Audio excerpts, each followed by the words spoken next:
पिता की संपत्ति में नहीं मिलेगा हिस्सा, चाहे बेटा हो या बेटी। सुप्रीम कोर्ट का फैसला। बेटी को पिता और पैतृक संपत्ति में बेटे के समान अधिकार प्राप्त हैं, चाहे उसकी शादी हो गई हो या नहीं। हिंदू उत्तराधिकार अधिनियम 2005 के तहत बेटी संपत्ति के बंटवारे का दावा कर सकती है। हालांकि वसीयत के आधार पर उसे बेदखल किया जा सकता है। बेटी की मृत्यु पर उसके बच्चों को समान अधिकार मिलते हैं। भारतीय समाज में परंपरागत रूप से बेटी को संपत्ति में अधिकार कम ही दिया जाता था, लेकिन बदलते समय और कानूनों के अनुसार अब बेटियों को भी पिता और पैतृक संपत्ति में बराबर का अधिकार मिला है। हिंदू उत्तराधिकार अधिनियम 1956 में 2005 में किए गए संशोधनों के बाद बेटी और बेटे दोनों को समान अधिकार दिए गए हैं।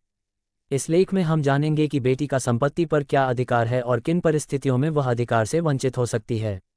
शादी के बाद बेटी का अधिकार। बहुत से लोग मानते हैं कि शादी के बाद बेटी का मायके की संपत्ति में कोई अधिकार नहीं होता, लेकिन ये गलत है। डॉक्टर अरुण कुमार के अनुसार कानून ये स्पष्ट करता है कि शादी के बाद भी बेटी के अधिकार समाप्त नहीं होते। बेटी को पिता की संपत्ति में बेटे के समान ही अधिकार मिलता है। चाहे बेटी की शादी हो चुकी हो या न हो, वह संपत्ति में हिस्सेदार बनी रहती है।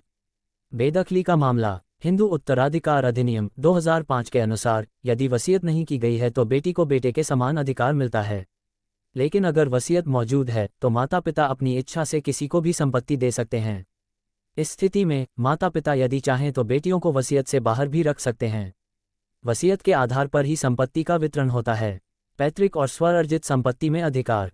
हिंदू उत्तराधिकार संशोधन अधिनियम 2005 के तहत बेटियों को पिता की पैतृक और स्वअर्जित संपत्ति में बराबर का अधिकार मिलता है। पहले केवल पुरुषों को ही संपत्ति के विभाजन का अधिकार होता था, लेकिन अब बेटियां भी संपत्ति के बंटवारे का दावा कर सकती हैं। बेटी की मृत्यु पर अधिकार। यदि बेटी की मौत पिता से पहले हो जाती है तो बेटी के बच्चों को वह अधिकार मिल जाता है जो खुद बेटी को मिलता।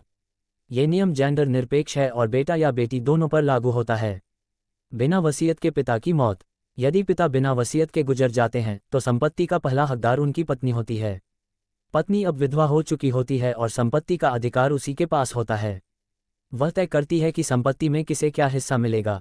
भारत में संपत्ति के अधिकार में बदलाव से बेटियों को भी उनके कानूनी अधिकार मिल रहे हैं।